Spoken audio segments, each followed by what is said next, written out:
Thank you for watching another episode of the Boat Geeks. If you are liking what you're finding here at our channel, please hit the thumbs up below. And please like and subscribe so you don't miss a future episode. Absolutely. And you can comment too. Feel free to comment. Yeah, we love to hear what you think. Thank you.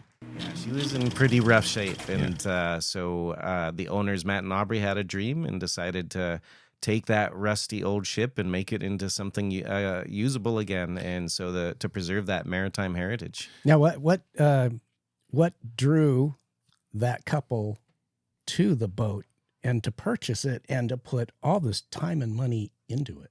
Yeah, you definitely have to be a boat person to want to have that kind of dream. Yeah. So Aubrey Wilson had sailed on the Niagara in the past, and from what they told me, they had their first date on Hawaiian Chieftain. So when they saw it was up for sale, they had a little bit of nostalgia there and thought, what an opportunity to restore her and bring her back to use. Wow. We always talk about the romantic notion of tall ships and in boats in general, and I think that takes the cake. Oh, absolutely. That is as romantic as it can be. Our first date was on that boat. Let's buy it and bring her back to life. One of my first dates with my wife was Hearst Castle. So don't get any thoughts, sweetie. It's not going to happen. But that is amazing. From beautiful Port Townsend, Washington, a Victorian seaport on the Salish Sea, and recorded aboard the motor vessel Traveler, it's the Boat Geeks with Daeron and Darren.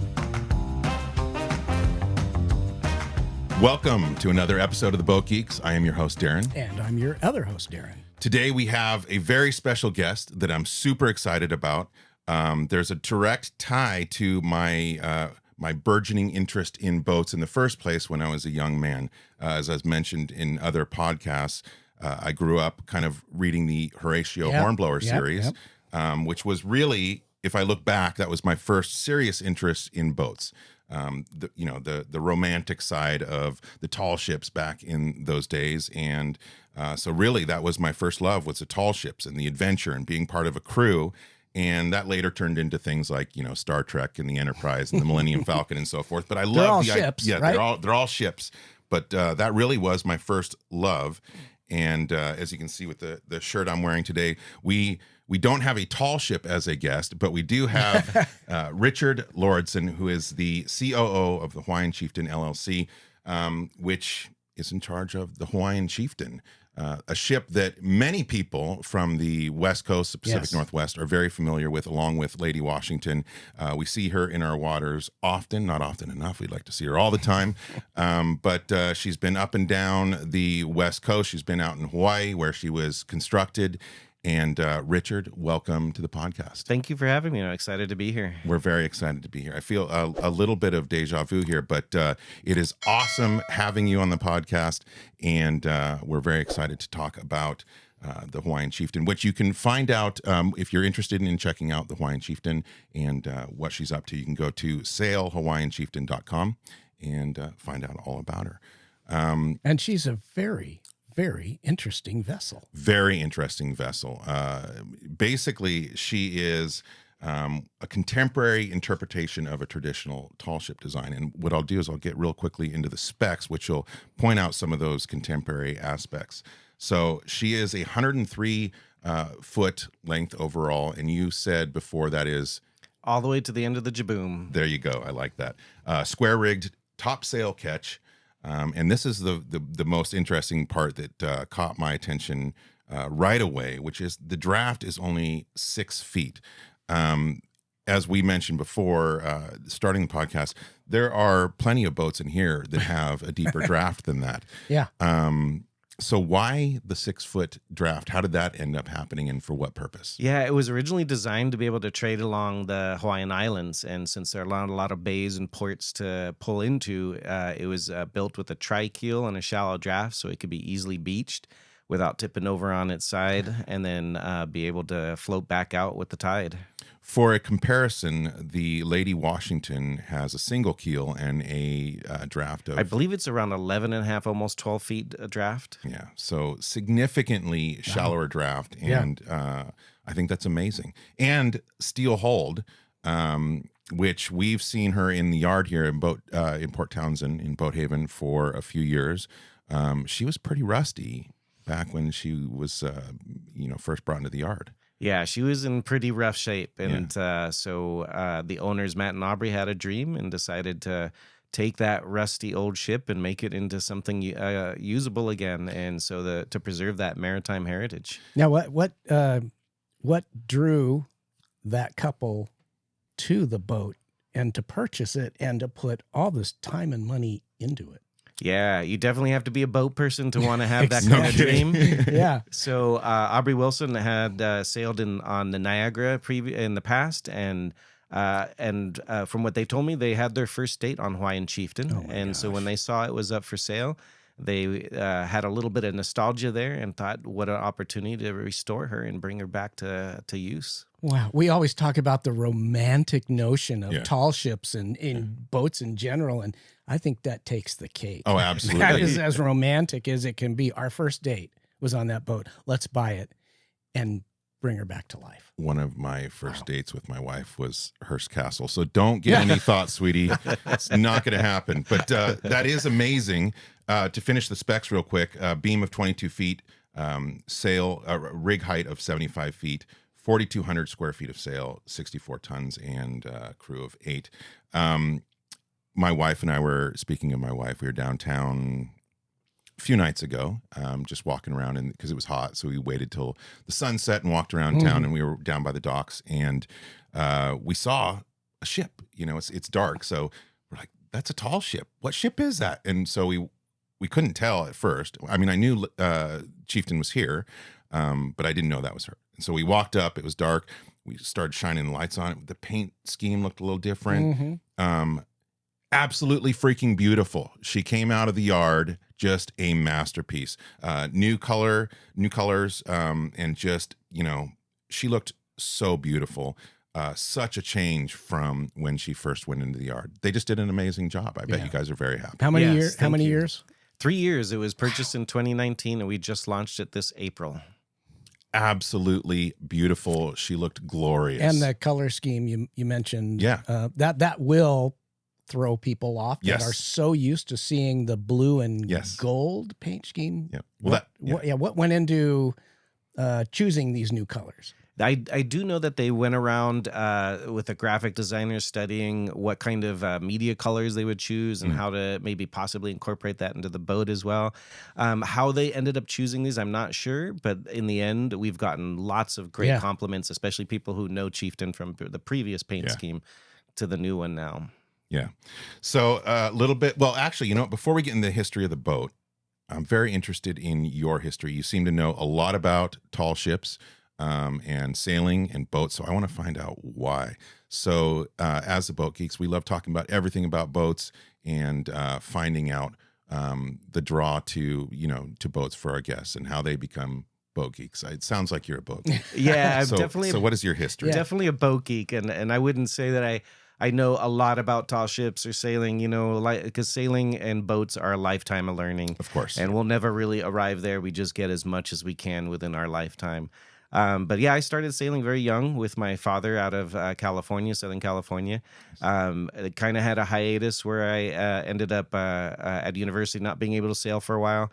And then finally got a love for wanting to go back to it again. I was a water boy growing up, and I wanted to get back to the water. Yeah. Started by building my own a little 11.5-foot Norwegian sailing pram. Then worked my way up to selling that, buying a little 25-foot sailboat. Then getting my bareboat skipper certification so I can travel wherever I wanted to charter a boat on my own.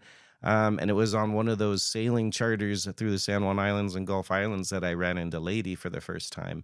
Saw her coming out of the mist. Couldn't believe what I was seeing. Wait. Set up the scene. Yeah, This sounds too interesting that to sounds go really fast. cool. Yeah, it was just one of those days where you have that little bit of fog out there in the distance and you start to see the silhouette of something.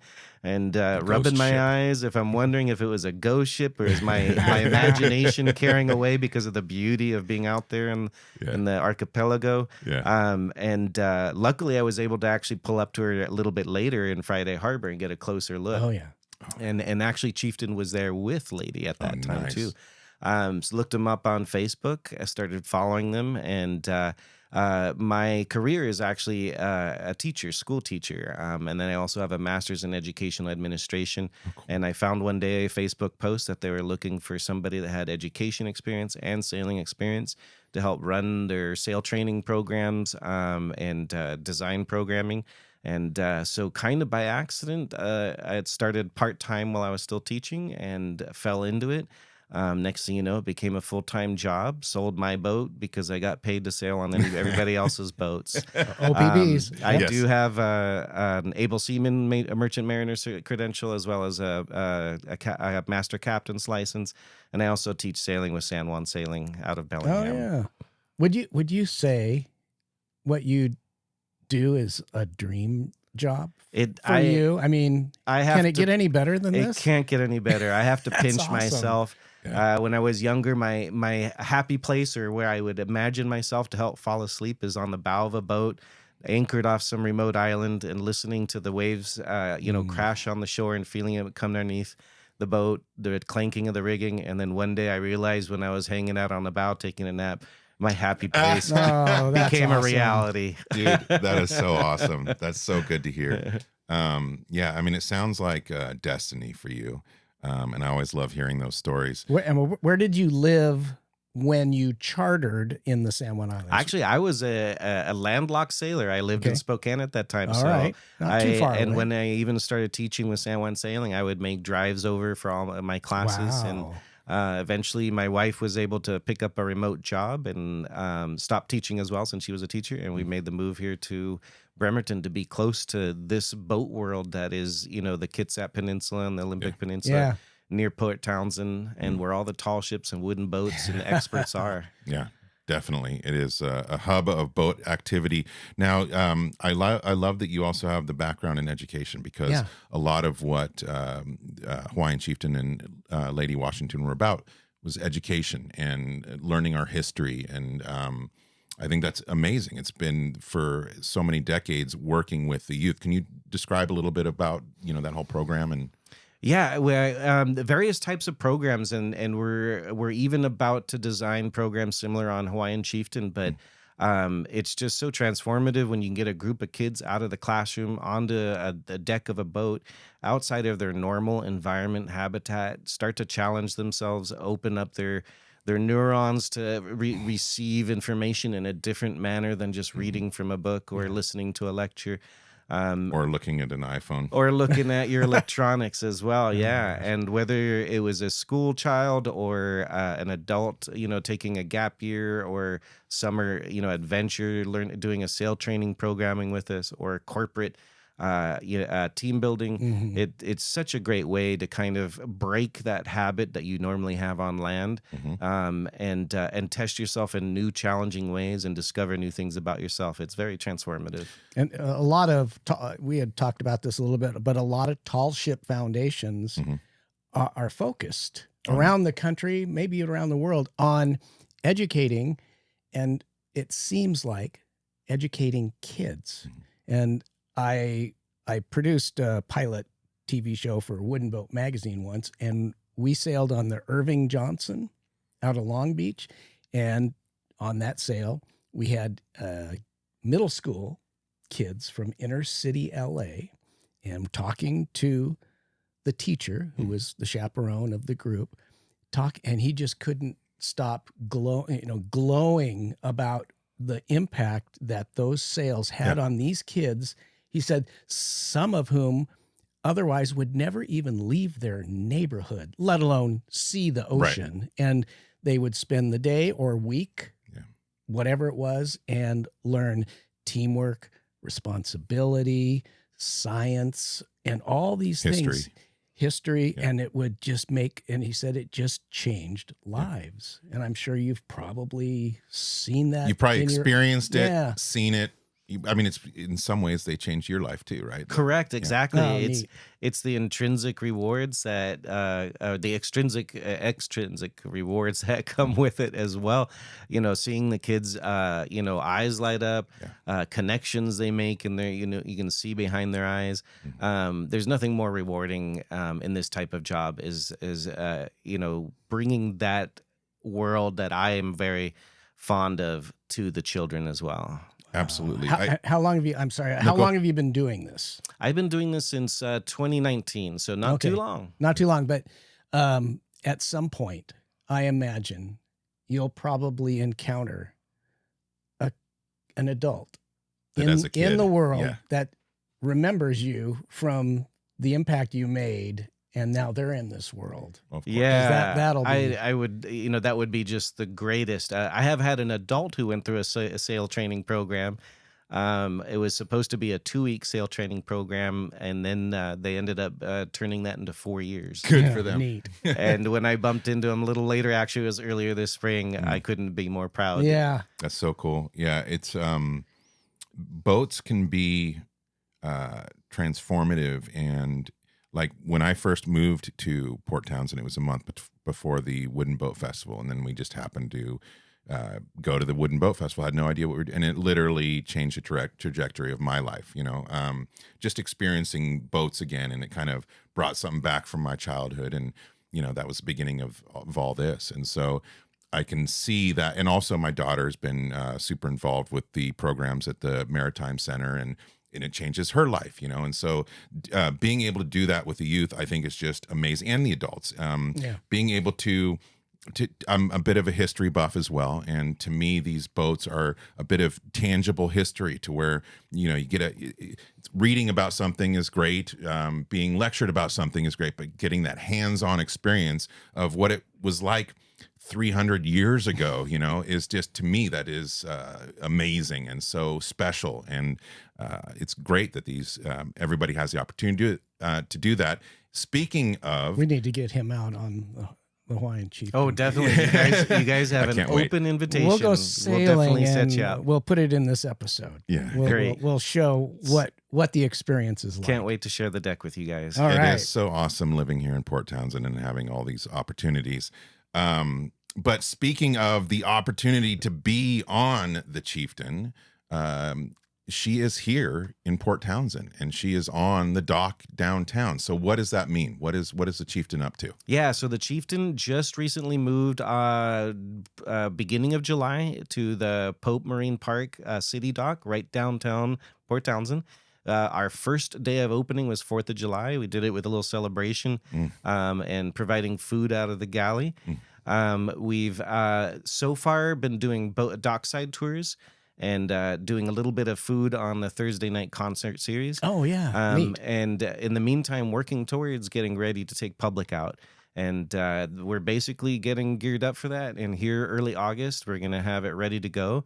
And as you mentioned, sailhawaiianchieftain.com, pretty soon, if you monitor that, we'll have announcements what our public sale dates are, and a link to purchase tickets. Oh, right on. That's great. And on to boot on top of that, sail training as well. So just a day's worth of sail training, a little bit at the dock, and then you get to come out and help us haul lines. We'll provide an intro, intermediate, and advanced course if you want to come back and keep sailing with us and learn. Hopefully that'll help turn you into a crew member one day too, if you're interested. Absolutely. So I would definitely recommend, what is it called? Is it Music on the Docks? Or yeah, there's summer concert series in Port Townsend. That series is awesome anyway. So if you're around Port Townsend, and that's on what nights? Thursday nights, 4 to 7. Go do that. Good music, but also you'll be able to see this beautiful boat in the water for yourself. And I would totally recommend, if you get the opportunity, if you have the ability to do so, go for a ride once she is under operation and heading out there. Because and do we have to worry? Not worry, but I have read that the Hawaiian Chieftain is at some point actually bound for Hawaii. That is part of the long-term goal. Okay. It's something that's definitely going to sit in the back pocket until there's an opportunity. Hawaii is challenging to get permits for docking or mooring boats there commercially. Yeah. But for the meantime, we're really happy to be in Port Townsend, where in the community that helped build and restore helped restore Hawaiian Chieftain, and let them have their opportunity to be part of it while it sails. Yeah, so I would, again, the opportunity is now. We don't know how long that opportunity will be. It's going to be a while, but totally worth it if you have, again, the chance to do it. head out there, check her out, and go for a ride if you can. Now, Well, it wouldn't speaking of, suck though to have to go to Hawaii. No, it if wouldn't. you- I mean, I would do it if it comes down to that. if I had to. I'm sorry. But speaking of Hawaii and where she was actually built, she was commissioned in, I think you mentioned 85 is when construction began. Keel was laid in 85. Yep. Lawrence H. Baron Dorsey Jr. This sounds like an important person. I don't know who it is, though. Sounds like an author. Yeah, I know, right? And constructed by Drake Thomas, owner of the Lahaina Welding Company, built on Maui, which is pretty cool. Yeah. That she was built out there, and for cargo hauling. That's really cool as well. How long did it do that? Did it actually? No, I believe that she was built as a private yacht, but built in that style. I'm not sure if Dorsey had an idea of doing that. Right. But Private yacht, man. Yeah, but eventually he did end up, giving it a voyage out to Tahiti and then to San Francisco, and where it started to change owners. Tahiti. Tahiti. I wore my Tahiti shirt. We're I can't t-shirt remember the appropriate. name of the beer though. So now you mentioned San Francisco. I grew up in Santa Cruz, California. I was aware of both Lady Washington and Hawaiian Chieftain, but I never experienced it. And there was in, 93, I want to say maybe, but maybe that's the wrong time. But yeah, no, it was 93, that the Hawaiian Chieftain joined Lady Washington for a mock battle in San Francisco. How cool is that? Have you heard stories about that? Have you taken part? The sad thing is I have not taken part because the cannons on both Lady and Chieftain have been since retired and decommissioned. But I have heard stories that Hawaiian Chieftain could maneuver Lady Washington in those battles. It's that I've sneaky seen haul. I have seen the battles. Yeah. And it's what a sight. I mean, it takes you back. Oh, yeah. If you can imagine black and white, Sure. sepia tone. But yeah, they're firing at each other with these, blanks, but cannons and smoke and everything. It's the roar of the cannons. And everybody on every boat and on land stops and watches. Can you imagine that in reality, Oh, my gosh. hundreds of years ago? But it is cool. It's the roar of the cannons, and you have that smoke that just kind of floats on the water, and It's so cool. just an amazing sight. I can only imagine how amazing that was back in 93 for the lucky people that got to see that.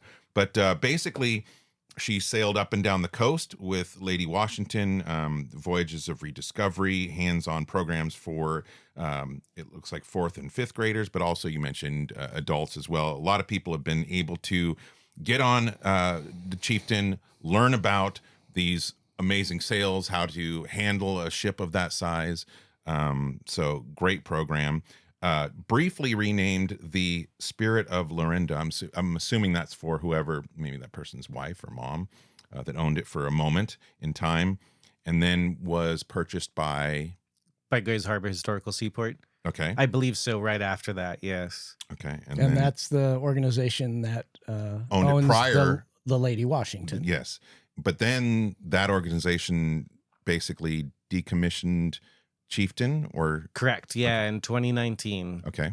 And that's when the new owners, Matt and Aubrey Wilson, decided to purchase it. They looked at this boat, which was very rusty at the time, right? I mean, that must have been what a decision. First of all, Well, I want what led to Grays Harbor Historical Society to get to that point. I mean, maintenance was there not enough maintenance? I mean, the boat is 1988. It's 9 years newer than my boat. Yeah. And when I saw hauled out and the rest, I've gone through the website, seen the pictures, the deck below the galley had to be completely replaced. Is what led to all those issues? Yeah, good question. Well, Darren, you own a boat, so you know how much money it takes to keep a boat, and especially yours is also a classic traditional boat. And then on top of that, Grays Harbor is a nonprofit organization. It's pretty tough to maintain the donor income to maintain 2 vessels on top of that, let alone one. Yeah.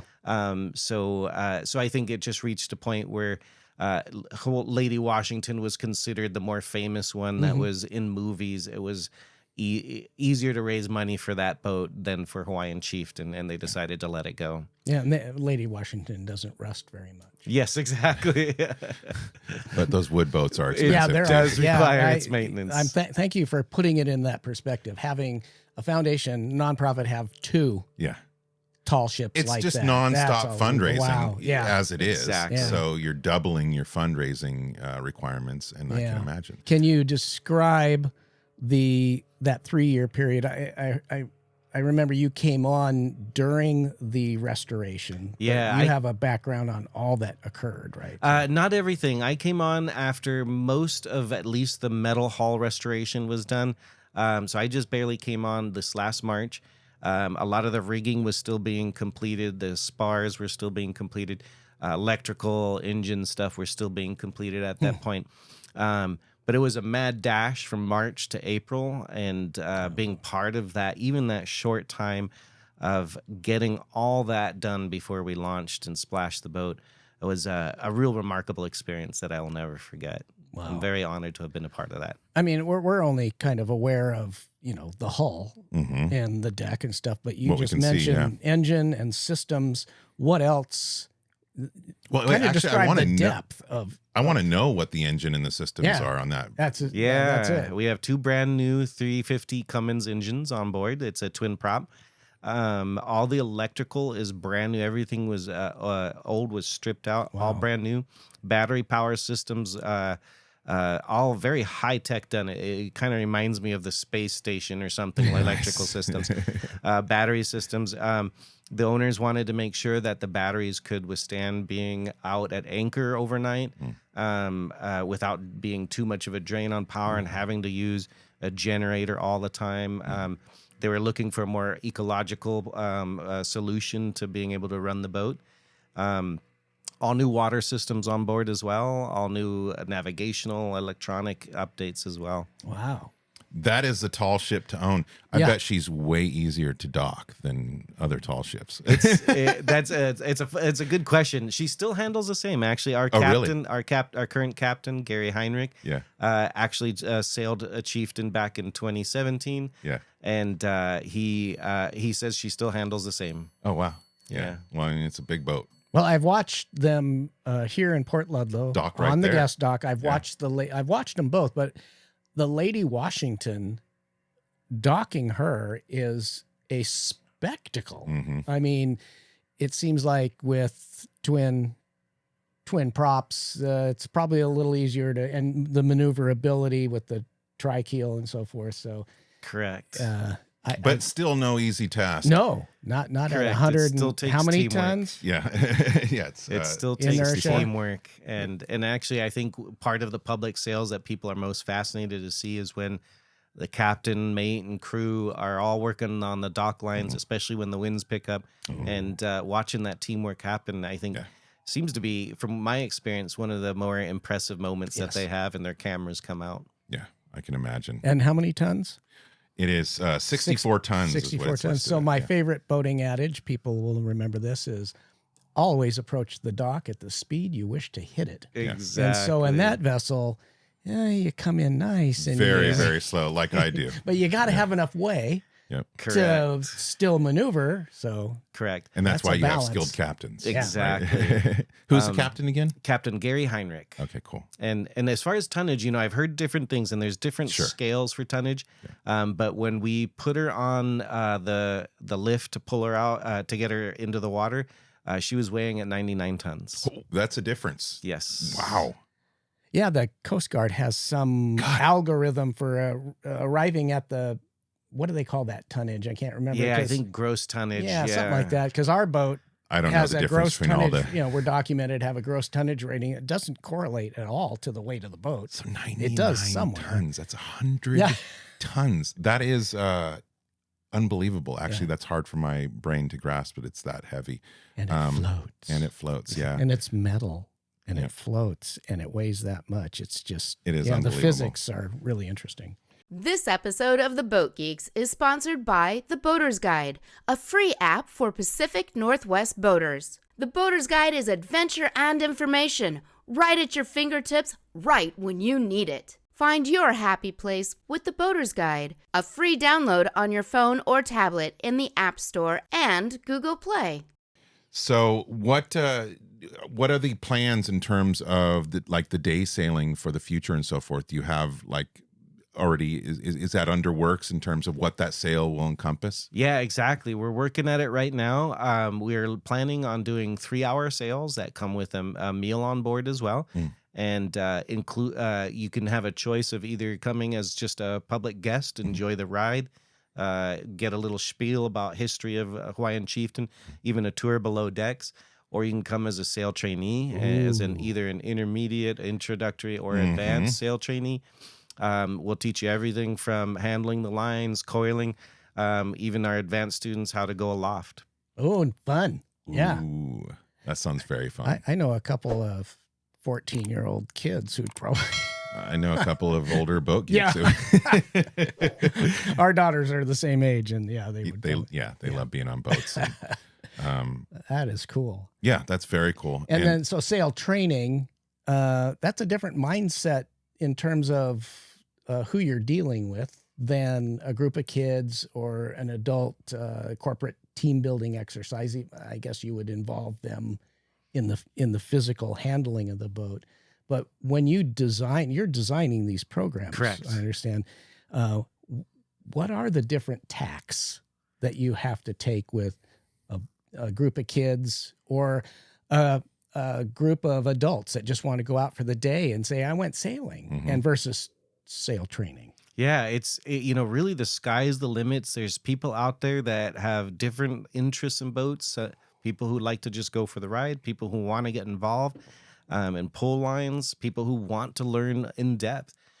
So it's just a matter of giving them what they're looking for. With kids, it's definitely piquing their curiosity, getting their first exposure, making it a fun experience. With sail trainees, it's giving them the challenges that they're obviously looking for, either in learning or in themselves. And then with people who want to go for a ride, making sure it's an enjoyable, relaxing experience, and that they're treated like kings on board, not like how they were treated in the old days on the boats. Yeah, Shanghai and taken walking the plank. away. So I have an idea. Yes. Let's go sailing right now. Yeah. And then we'll come back and finish the episode. Transition okay. back. All right.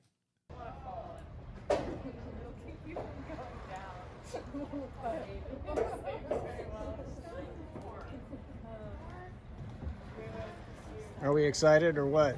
We are so excited. Absolutely. Look at this beauty. We walk on the water, float on the sea, crossing the oceans between you and me. The wind in our hair, the salt on the breeze, it all brings us closer to this life on the sea. Where the boat keeps, whatever floats your boat. Where the boat keeps, it's the boat that floats that we love the most. Yes, we love the boats. Where the boat keeps, whatever floats your. Where the boat keeps, whatever floats your boat. Where the boat keeps, it's the boat that floats that we love the most. Yes, we love the boats. Where the boat keeps, whatever floats your boat.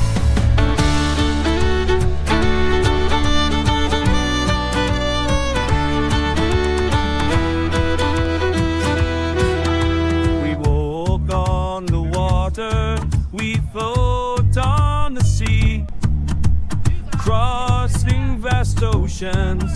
She brings you to me. Feel the wind in our hair, smell the salt on the breeze. It all brings us closer to this life on the sea. Where the boat keeps, whatever floats your boat. Where the boat keeps, it's the boat that floats that we love the most. Yes, we love the boats. Where the boat keeps, whatever floats your boat. Where the boat keeps, whatever floats your boat. Where the boat keeps, it's the boat that floats that we love the most. Yes, we love the boats. Where the boat keeps, whatever floats your boat. 2, 6. Walk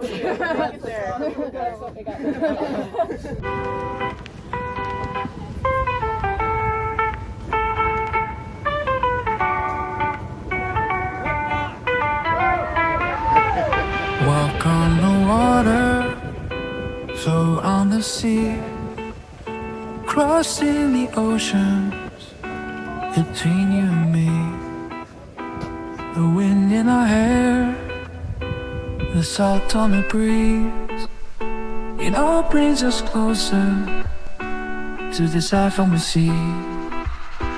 We're the boat geeks. So we're here on Admiralty Inlet, sailing the Hawaiian Chieftain with Captain Gary. And thank you again for letting us join your sail training expedition here. So what's your history in terms of being a captain on tall ships and so forth? Well, I've only been a captain on tall ships since 2012, but my tall ship started back in 1986 down at Dana Point on a brig called the Pilgrim.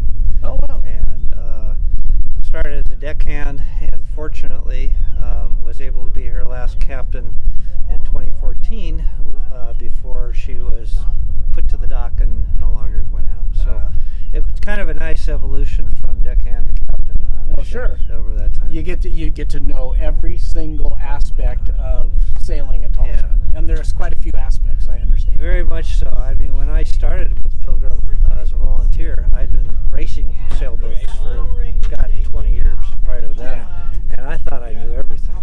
But I walked down onto a tall ship and I saw all those lines. And holy, I don't know anything. So it was quite the learning curve, but I'll tell you, once it got into your blood, I never could get enough of it. Yeah, I bet. Never could get enough. Even this, for me, has just become a fantasy, because the voyage in 2017, and we were up here, I'd done a lot of experiential education with kids on the Pilgrim down there in California and in Los Angeles with Irving Maxey Johnson. And I kept thinking to myself, when I had this chieftain up here, I went, this boat belongs here. I mean, we can do so much with education with the kids. There's so many places to go, and it'd just be amazing. So all of a sudden, I'd been out of sailing for a couple of years, and one of my former crew said, "Captain, have you looked at the boat? Because they need a captain for a chieftain." What? Exactly. What? And literally, it was within a week. Interviews, contract offer, and I'm over there, or Whidbey, and now I'm over here in Port Townsend. Wow. And it's just like a fantasy. It's absolutely. It was meant to be. Totally. I mean, and then the first day over here, a whole bunch of orcas decided to come down and say welcome to Port Townsend and the Chieftain. Wow.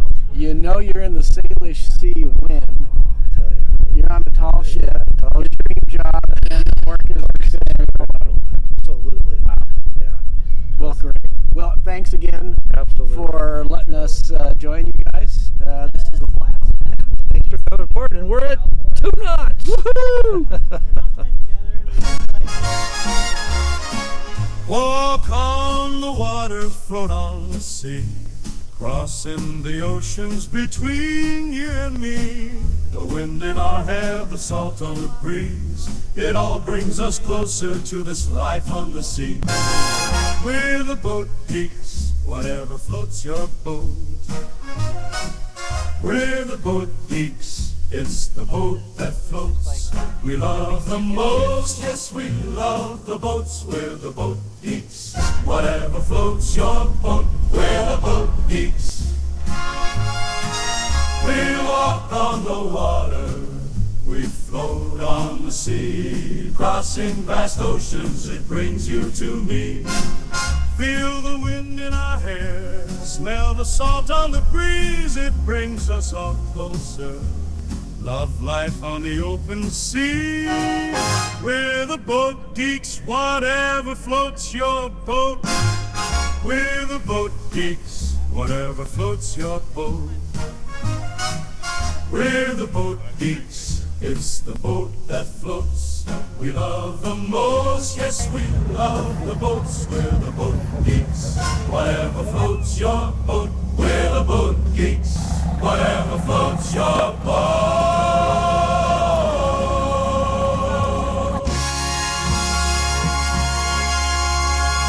That was fun. We're back. Wasn't that great? That Yeah. was so. Thanks for taking us out. Hey, you bet. I'm glad you guys could come aboard. You know, it's obviously for those of us that are here in the Pacific Northwest, a beautiful place to sail, right? If, again, I'm going to say this again, I know I've said it already. If you're up here and you have the opportunity, please check when the Hawaiian Chieftain is doing the day sails and go out there. It's beautiful to be out on any boat. You can be out in a rowboat and it's beautiful in the Pacific Northwest. But being on something like the Hawaiian Chieftain, it's just a whole nother level. And I would highly recommend it. I've done a few of the other sailboats around here. And speaking of which, that popped up into my mind. Can anybody privately charter? Yeah, very good question. Yeah, we are happy to do private charters as well. Whether it's just dockside and you want to do a little party on board, or a wedding, a corporate event, or if you want to go sailing and do the same type of activities. You know, Grandpa's birthday, take them all out with the family. Give us a call. Wow. What So a great many things idea. popping Yeah. into my mind. So again, it's sailhawaiianchieftain.com. By the way, Chieftain is AIN. I discovered that as well. I don't know why I didn't know that before. But anyway, sailhawaiianchieftain.com. You can get all the info there. And I would just Google her because there's quite a few interesting articles and other sources of information on the history and the build. And you can see some great pictures. There's pictures online of a few years ago when she was rusted. And again, just the boatyard and everybody involved did such a wonderful job. She's beautiful. She's virtually a new boat. She is. At this point. Exactly. For a 1980, and I've seen that on boats that have, they were launched in 88 Yeah. and they were completely, refurbished. Right. And so there's a slash, 1988 Yes. slash 2022 or whatever. So it's, Which you could almost do because she does look like a whole new boat. That's why, again, my wife and I didn't recognize her at first. But absolutely immaculate. We're so thankful and proud to have her here in Port Townsend. Adds a whole nother dimension to the docks down there when Oh you're my walking gosh. and there's Yeah. a tall ship. It's just like, yes. And that's what, Port Townsend looked like probably 100 years ago, So it's just cool. I love having that living history like that. Anything else you would like to add in terms of the Chieftain and what our listeners might want I'd to know? just like to give a shout out to thank you to all the people who helped in Port Townsend community to restore the boat. There's Port Townsend Shipwrights Co-op, Force 10 Sails, all the community came out to celebrate when we launched, and the people who come down and visit us at the dock and who love to have a great conversation with us. Thank you for all your support. We're happy to be here and part of the community that helped restore Yeah, It's okay. Yeah, part yeah. of the Yeah. part of the community that helped restore Hawaiian Chieftain. There you go. We get this every once in a while. We had Tally Ho recently launched to great fanfare. Yeah. And the vessel that was part of John Steinbeck's history just launched recently as well. So we're blessed. We keep saying how blessed we Boat are. Haven and Port Townsend, Wow. man, this place Yeah. to be if you're into Yeah. boats. And also, I want to say, actually, also a big thank you to Aubrey and Matt Wilson for just taking that on. Yeah. We have no idea why you would do that. No, I guess I understand why. We have an idea. Yeah, we have We an can't idea. relate. But anyway, and whoever picked that as a first date, way to go. That is amazing. And so thank you both for doing that and providing the opportunity for everybody else to share in the history and the fun and excitement of the Hawaiian Chieftain. Just an amazing thing. I can't wait to go sailing. Hopefully we can, show some footage someday of an exciting We already adventure. did. We came back. Yeah, I'm still The living editing, in the past. I know. The editing confuses me, but anyway, super exciting. Can't wait. We are looking forward to going out. We are. Absolutely. We had a great time, and we're also looking forward to going out at the same time. So one last time, sailhawaiianchieftain.com. Go check it out. And Richard, thank you for being here. It was awesome. Thank you guys. I've had a great time. Great. Appreciate it. Thanks.